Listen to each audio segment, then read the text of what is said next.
Welcome to as kitchen. अस्सलामु अलैकुम। आज हम बना रहे हैं पर्शियन कबाब।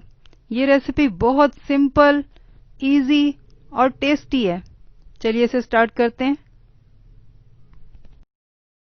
बीफ का कीमा लिया है 300 ग्राम और एक मीडियम साइज की प्याज थी जिसमें से हाफ लेकर उसे मैंने ग्रेट किया है। ग्रेट करने के बाद मैंने उसे प्रेस करके उसका पानी अलग किया और अब मैं उसे कीमे में ऐड कर रही हूँ। ये देखें, ये पानी आप देख रहे हैं ना, ये अलग कर दिया। अदरक का 1 इंच का टुकड़ा ग्रेट करके डाला था और लहसुन के 2 जवे वो ग्रेट करके ऐड कर रही हूँ। हाफ टी स्पून मिर्चें ऐड करेंगे। हल्दी ऐड करेंगे हाफ टी स्पून। गरम मसाला ऐड करेंगे हाफ टी स्पून। जीरा हाफ टी स्पून भुना हुआ है ये, और इसे क्रश करके डालेंगे हाथों से इस तरह से। इसे अच्छी तरह से मिक्स करेंगे। बीफ जो है फाइनली चॉप्ड है, बाइंडिंग खुद ही हो जाएगी।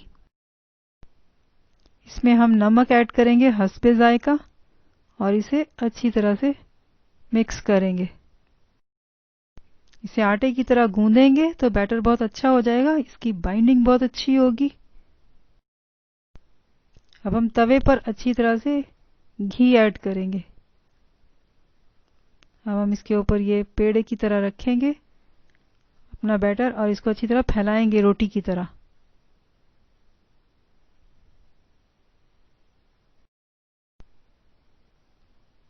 इसे अच्छी तरह से फैलाएंगे और इसकी जो किनारे हैं वो भी ठीक करेंगे। बिल्कुल गोल इसे बनाएंगे। मैंने जो फ्लेम है वो बहुत लो रखा है, इसलिए आराम से हो रहा है काम। अब हम इसकी कटिंग करेंगे लंबाई में इस तरह से। थोड़ी थोड़ी देर बाद हम इसकी साइड चेंज करेंगे और अब ये तकरीबन फ्राई हो चुके हैं, तैयार हो चुके हैं। कबाब हमारे रेडी हैं। अब हम इसे डिश आउट करेंगे।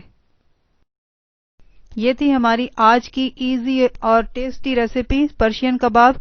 और अब मैं चाहूंगी इजाजत। अल्लाह हाफिज।